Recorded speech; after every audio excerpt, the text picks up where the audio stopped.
You're watching Tim Topham TV, the piano teaching podcast. This is episode number 47.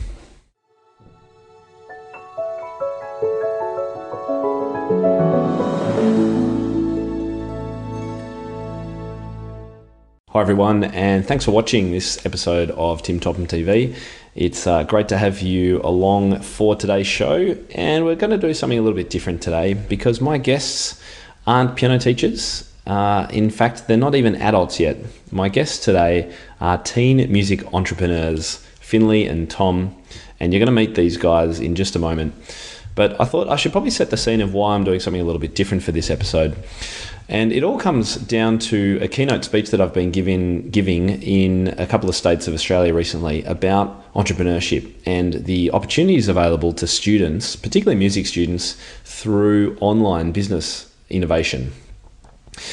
And unfortunately, in my opinion, a lot of music education particularly at the tertiary level, the university level, is still very much stuck in the old conservatory model of creating classical musicians. The problem with that is that there aren't many classical music positions available around the world for performers. And as much as most of us realize that, universities are still really working very hard to create these amazing performers, and I can't fault them for that, but not giving them the opportunities to really develop the skills they need to create a business for themselves later in life. And so my talk is very much, the talk that I was giving at these conferences was very much about the opportunities that are available to musicians for creating businesses, particularly online businesses. And so after one of the presentations, one of the teachers there came up to me and said, "Hey, you've got to get in touch with two of my students who have started their own online music streaming business. And they're just in year 8 at the moment, up in Albury-Wodonga, which is pretty much dead centre between Melbourne and Sydney here in Australia. So these boys are fantastic. They're great fun to talk to, and you cannot help but be inspired by their enthusiastic approach to everything that they're doing. So we talk about some of the businesses that they've run, because this isn't the first one. We talk about where they're at, some of the tech issues that they've been having, and some of the ways that we can help students like these guys in the future, even in our own studios or perhaps as our children. So I think you're going to really enjoy it. It's a slightly shorter interview, but really, really great fun. And as usual, the show notes for this episode will be at timtopham.com/episode 47. So thank you very much for listening. As usual, if you've got a spare couple of minutes and haven't yet left an iTunes review, I would very much appreciate it. Head to timtopham.com/iTunes.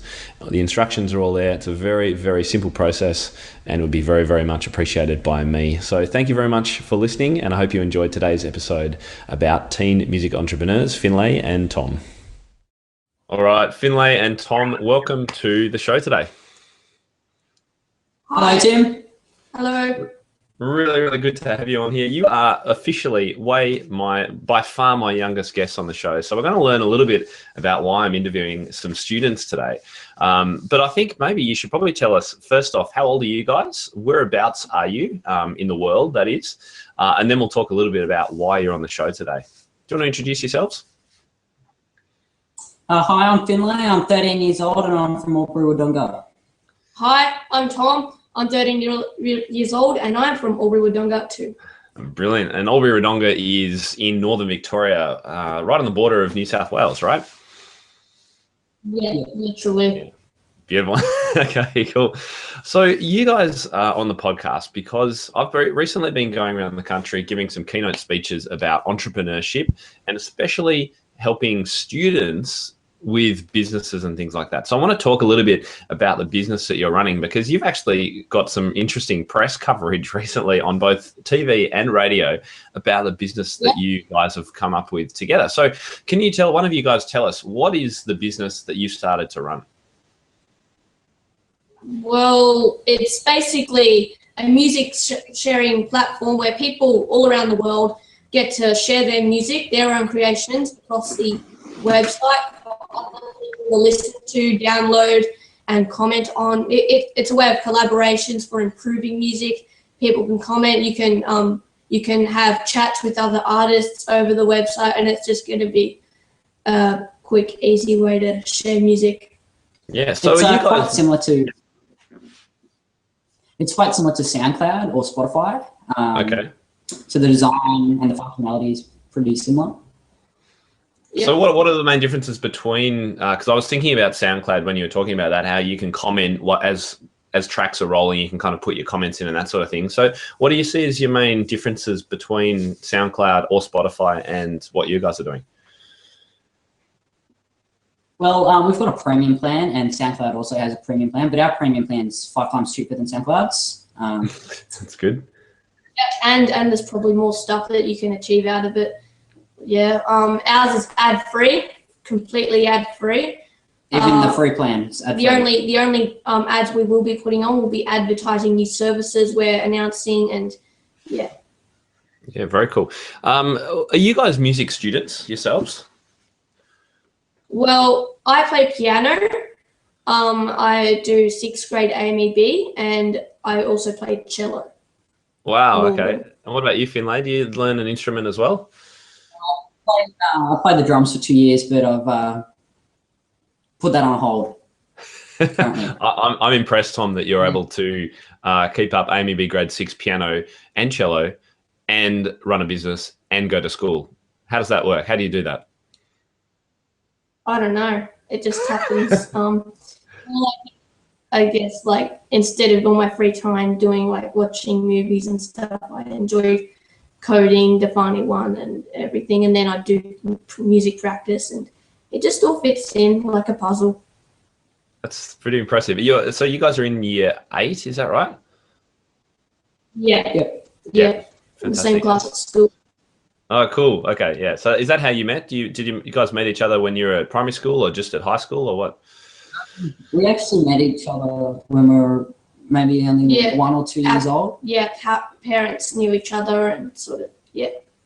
Yeah, cool. Yeah, and sort of started taking computers apart. It grew into more of a, we first started copying codes off the internet, and we grew to like computers a lot more, and then we started learning those codes, and it all just came to like learning all the different codes and then making them all work with each other. You can make a good website like Defining One. Yeah. So Defani, Yeah. you've mentioned Defani One. We should have said that so that our listeners would be able to know what it is. That's the name of your music streaming service. DEFANIONE, right? Yep. Yeah. Yeah. So Yeah, is that a ONE. website that's up right now, or is it still being built? Being built, but we just haven't officially launched it. We're trying to 17th of July is when we launch it. Yeah. 17th of July. we are thinking about extending that time because we still haven't built up a big enough fan base yet. Yeah. We want to start with artists on the website, like good artists. We've got some local artists, but this time we usually specialize in dance music and everything, but this time the Funny One is for any music genre. You can upload even classical music, and I think you'll probably get a few views. Yeah. So why dance music? Is that something that you guys like listening to yourselves? Yeah, and we produce dance music on the computer. Yeah, on different programs. There's Logic and Do you use Live what as else well, do we- Ableton? Live, yeah, Studio One, Personas. Yep, all those programs. They're pretty Very good. cool. So are we going to be able to hear your dance music up on your site? I would assume so. Yes, it is. It's up there now. Yeah, but we need to make sure that other people's music is on there so people understand it's not just for dance music, that is for all different types of music. We've got heavy metal on there at the moment by a band called DFN. They're in Albury currently. They played our commercial club, and yeah, it's just going to be good. I love the fact that you guys are doing this. I think it's absolutely brilliant, and I wish you all the best with it. Let's talk a little bit about business in general. Is this your first business idea? No. Nah. What have you done before this? Basically, we've done. We've sort of made. We started a There's been another main business we've done. That's Defani Recordings. Now, Defani Recordings was a record label, but the problem was, since we're sort of too young to sort of have all the legal contracts for that and everything, and the artists weren't exactly appreciating once they found out that it was run by 13-year-olds, that it was not like it was going good until then, but then we sort of defining one people, it's a website, so like people understand it. It's sort of like not a, I don't know, I don't know. Yeah, people just understand that it can be run at any age. It's a website, and that you don't need a lot of legal contracts with parents involved to run a website. Yeah, well, I guess when you're working as a record label, you are entering into legally binding financial contracts with people. So that's quite different to just providing a service online, isn't it? Yeah. We've launched. We're planning on launching another record label. But this time, it's sort of maybe our parents are going to get involved in a lot of the signing under our names, and we sort of might be more successful. But defining one's definitely going to be successful. We can definitely see that. And yeah, that's great. Yeah. So how much of an impact do your parents have in what you do?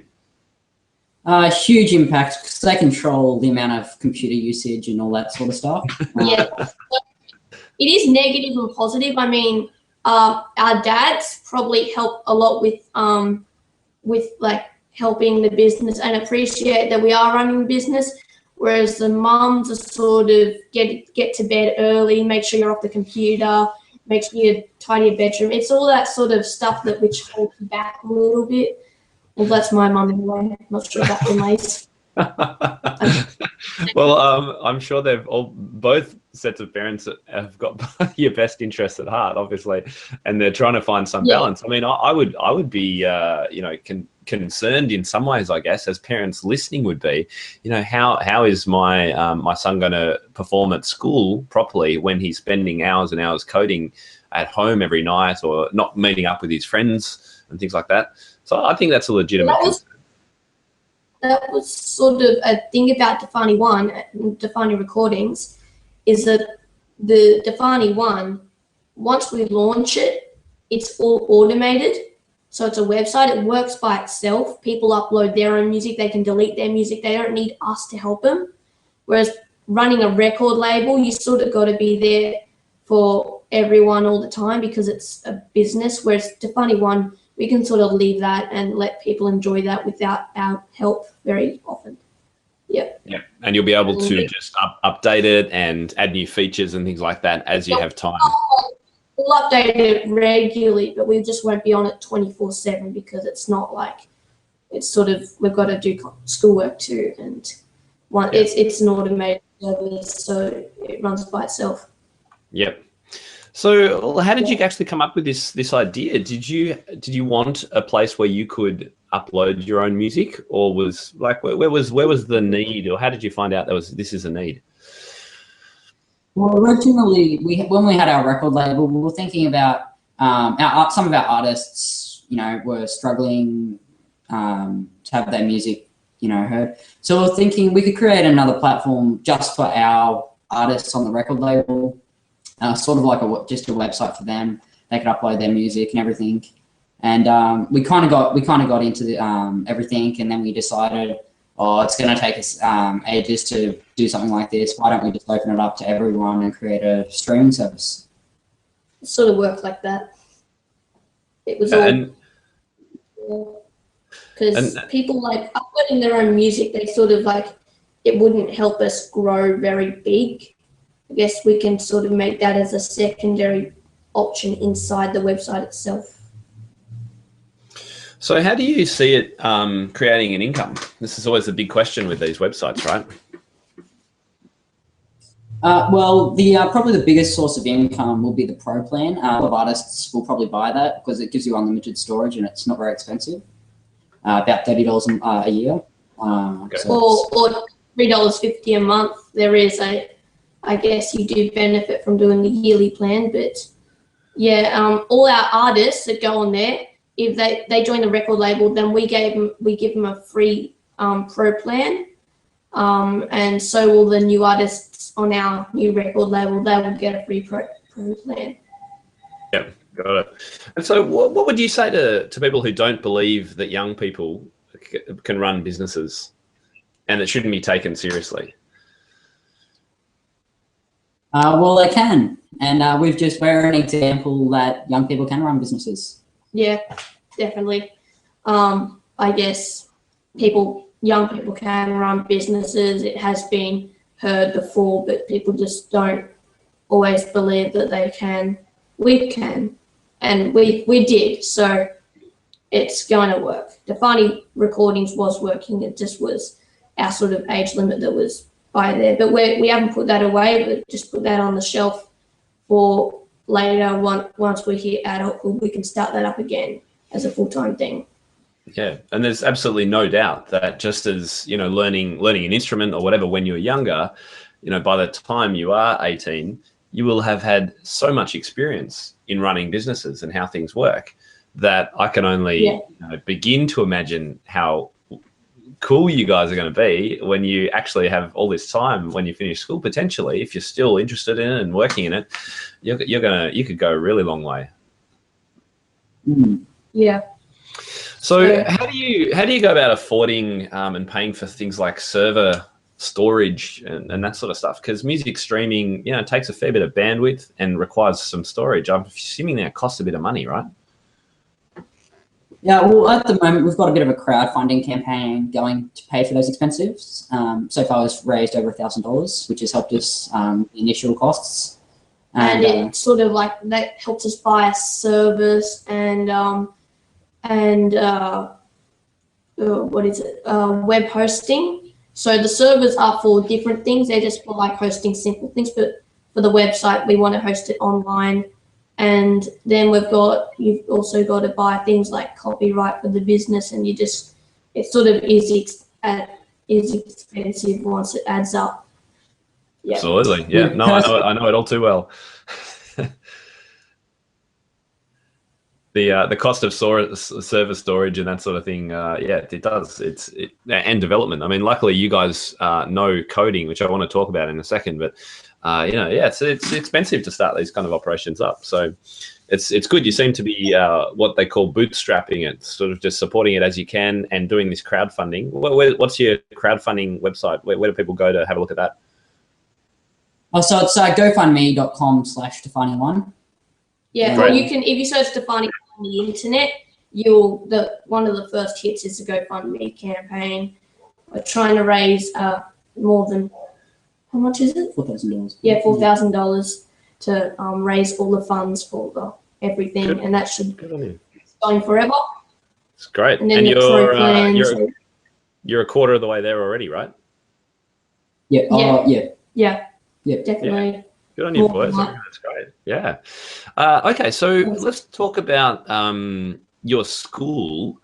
I wonder if, you know, do you go to a particularly progressive school in regard to helping students with entrepreneurial and business products, or is this just something you guys are doing on the side?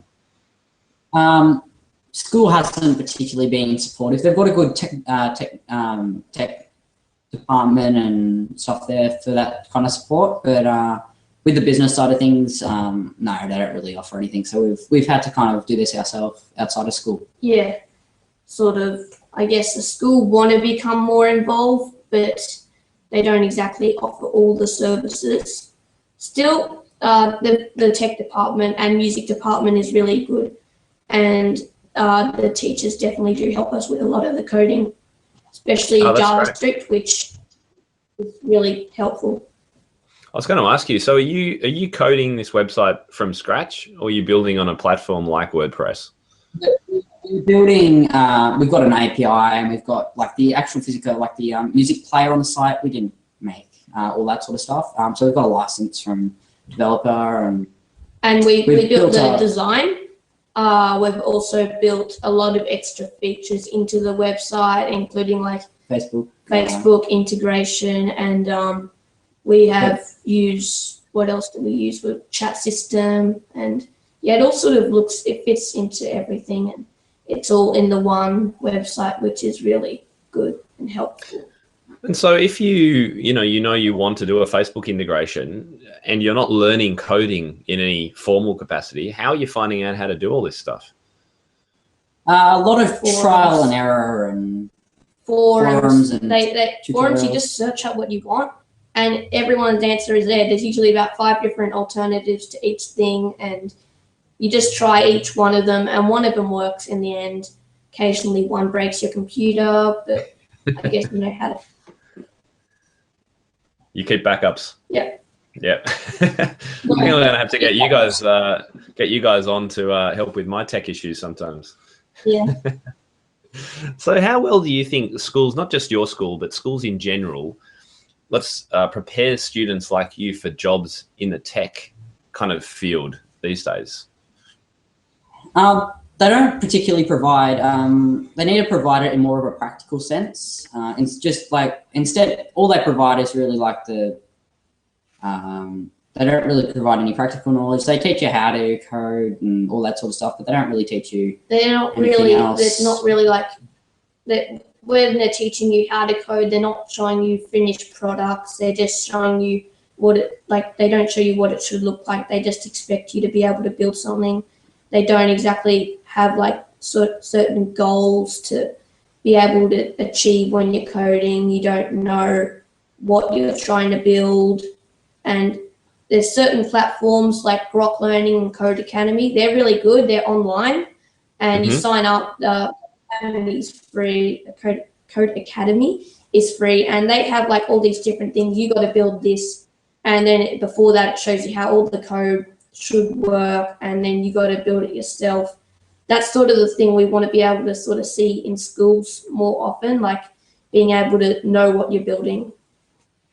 And also, like, they don't show a lot of like SEO kind of tools, which are very useful. So what's SEO? You better just remind us what SEO is for those who don't know. SEO is search engine optimization. So how Google finds you and how to get up to top of Google, basically. It's also, they don't show like online advertising and sort of, if you're making an online business, they only show you how to, I don't know, make the website. They don't exactly show you how to do anything else.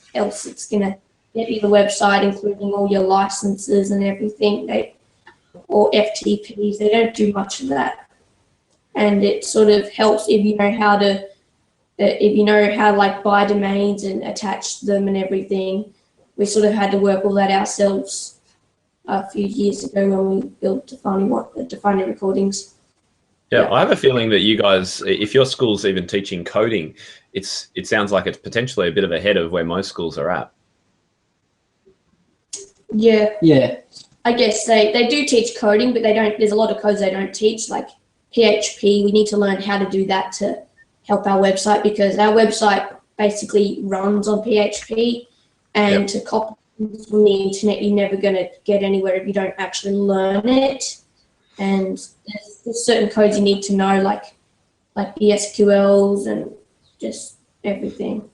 So all these funny words for teachers who are listening and have no idea what we're talking about, these are all programming languages used to build websites online. So it's all the stuff going on in the background of all the websites that you see. These boys here actually know how actually that works. I know very basic PHP, CSS, and some of these languages, but not enough to be able to code in it.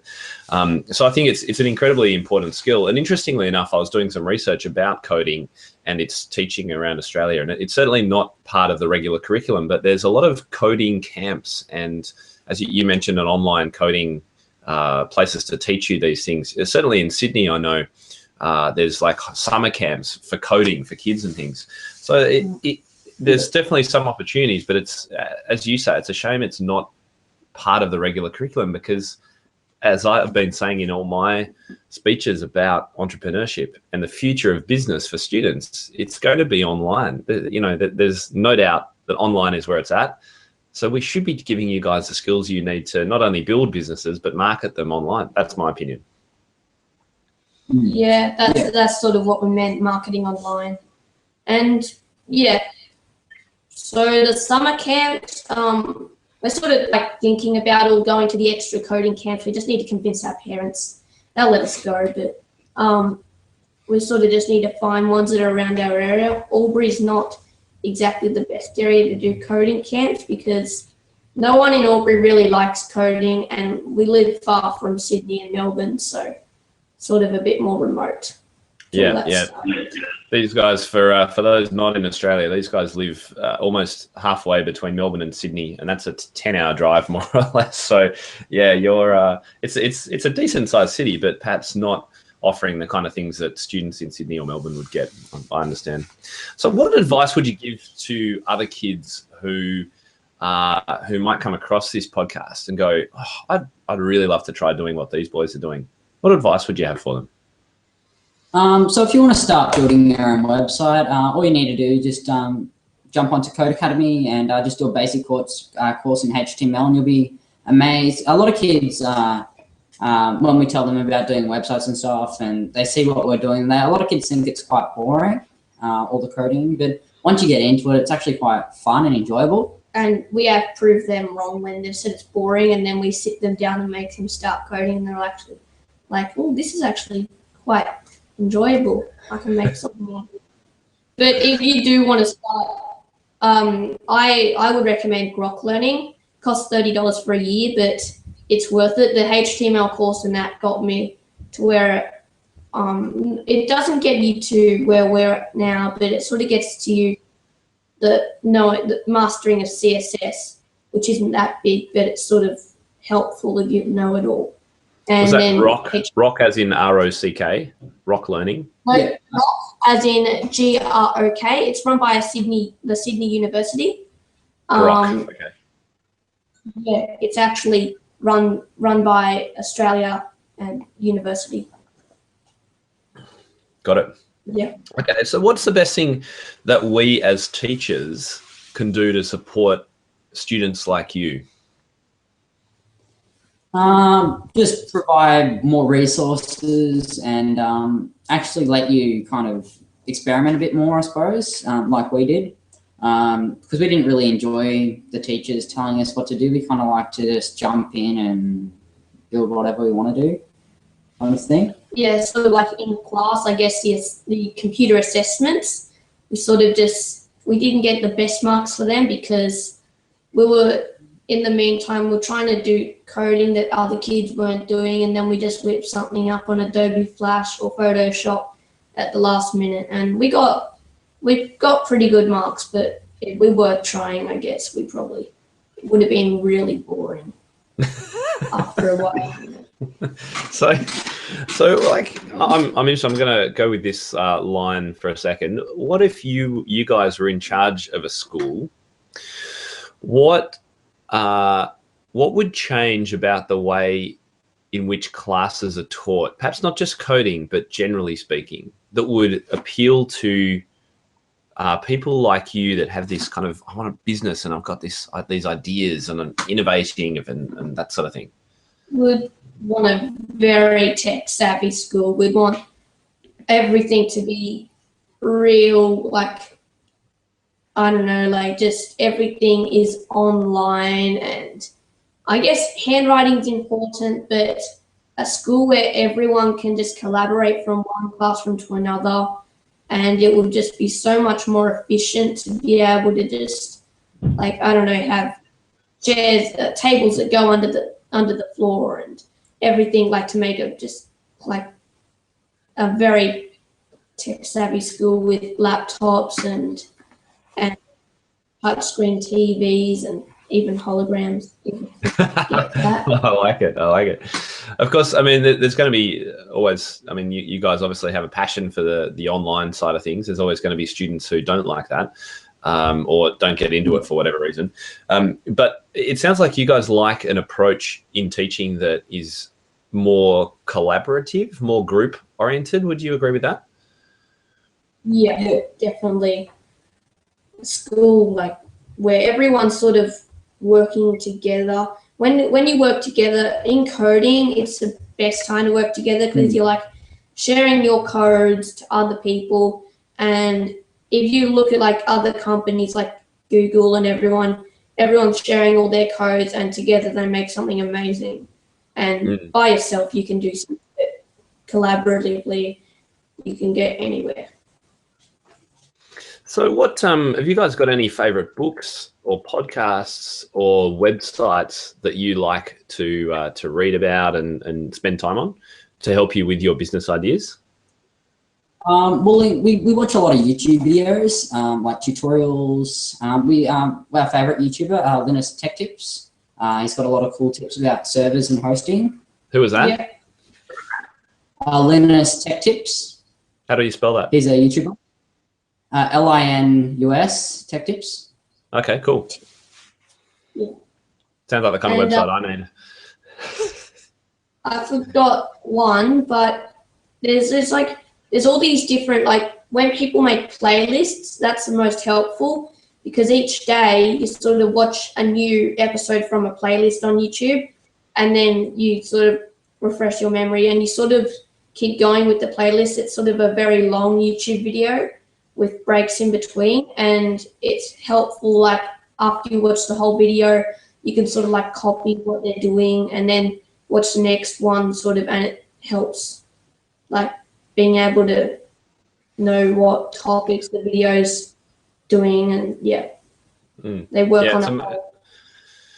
It's amazing how helpful YouTube is for anyone in any industry, I think, now. And I know a lot of the piano teachers watching will be nodding their heads going, yeah, YouTube, it's kind of bane of a lot of our existence because all of you guys go on YouTube and learn how to do these things that we used to teach you.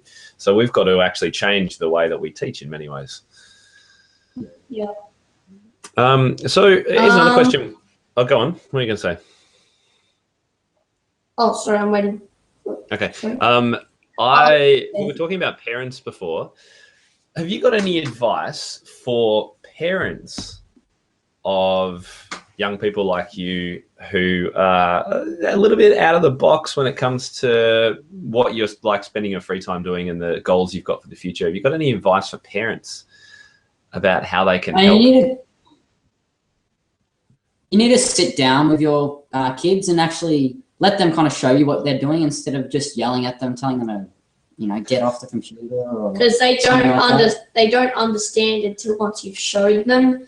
And even when you show them the coding you're doing, coding is not just for what like people who didn't do well at school do. Coding is literally learning another language. Coding and learning another language is scientifically proven to help students at school. So if you want to be good at school, if you want to do well, then don't get rid of coding because it's learning another language, literally, basically. And all the different codes, they're all sort of similar, but they all have their different unique things, which that's different languages, and remembering how each of them work is sort of helpful. Yeah, it's really cool. I actually hadn't thought, we call them programming languages, but I actually hadn't thought about them in that way, that they're just like learning any other language. It's like music too. There's plenty of research about the importance of music. I didn't know that there was research out there about the importance of coding. So I'm going to have to do some digging and have a look for myself now. Yeah. What do other people at school think? What are your friends? Do they think you're a bit crazy, or are they like just don't understand? Yeah, it's a mix of both. A lot of kids are like, "Oh, well done, you've got your own business," and a lot of other kids just think we're a bit weird, Apparently, we're the nerds of year 8, but we don't care. Probably. Yeah, because you'll be the next Bill Gates of your of your area. That's the thing. I'm sure those guys. Say that again. It does get you. It gets you a lot out of classes and everything. You sort of get to do something unique to what everyone else is doing, I guess, and doing all the tech stuff at school. I guess, they pull you out of class to make a video. They pull you out of class to fix other computers, and that can be a helpful thing when you're stuck in a class that you really hate. Like English, for example. Let's hope Mrs. Haynes isn't listening. Okay, yeah, I was just going to say, let's be nice to our teachers. Oh dear, I like your honesty, boys. It's really it's cool. It's refreshing. Do any other kids, in fact, do what you're doing at school? I didn't even ask that question. Well, we have at lunch times and stuff. We've got a bit of a club happening. We call it Trinity Techies Club. And we go along. We pull apart computers, put them back together again, build computers, all that sort of Improve stuff. them. The last computer broke, unfortunately. Its motherboard lived a happy 15 years until we accidentally until we cut the power. Wait, not 15 years. It was probably around. It was a 2003, so it was 13. Close, yeah. That's an old computer these days, right? Yeah, it had no SATAs on it, so that's how old it was. Now, you have to tell me what's a SATA? I forgot what it stands for, but it's like the newest connection to all the hard drives and CD drives and everything. And if you don't have a SATA in your motherboard now, all the new components for computers are useless. Right. Literally. All right. A couple of last questions for you before I let you get off to your weekend. Mac or PC for you guys? Mac. Both. He prefers both, but I'm Mac. I'm not a fan of Windows. Oh, Windows, I suppose, for gaming. I wouldn't game on a Mac. It's not built for that. But anything else, Mac. No Windows. Finlay, do you realize that all your servers run a Windows server and you think it's the best server program in the world? Well, in terms of servers and hosting, Windows is the way to go. Okay, yeah. But for user experience, so Mac. Windows now. Well, you guys have got to test that your system works on both platforms anyway, right? It does. Yeah, it does. There's a few issues we need to fix up with Chrome, but Safari, Firefox, Explorer, Internet Explorer, even Opera, and Edge works. Edge, the new Microsoft Edge, they all work. Chrome works half the time. There's a few login things that don't work in Chrome and a few problems with the players that we just need to fix up, but they should be done by the 17th of July. All right. I think you'll have to get Chrome working because that's pretty popular. Yeah. Brilliant. Well, it sounds like you guys have got some busy times ahead because 17th of July, it was July or June? July. So July, it's just okay. over So you got about a month month. Yeah. Well, you're going to have some busy times. Quick last question. What's your favorite programming language, Tom? Favorite? Maybe ask Finlay while I think about it. I suppose you could say,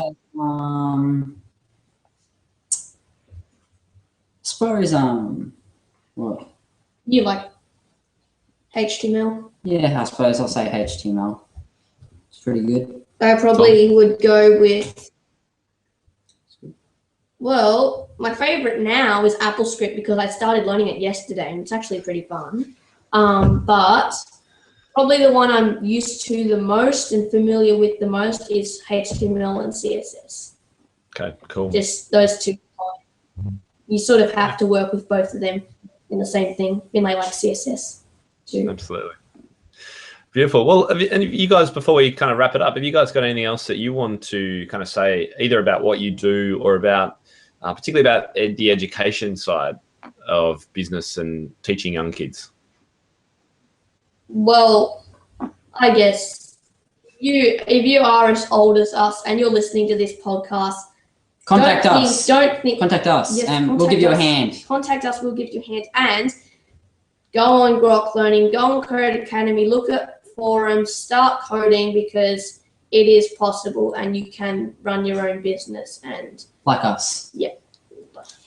Okay. Good on you, boys. I love it. Thanks. I really, really love what you're doing, and I wish you all the best for the future. I'm going to keep in touch with you, and maybe get you on the podcast again in a few years to see how you've grown and what you've managed to achieve.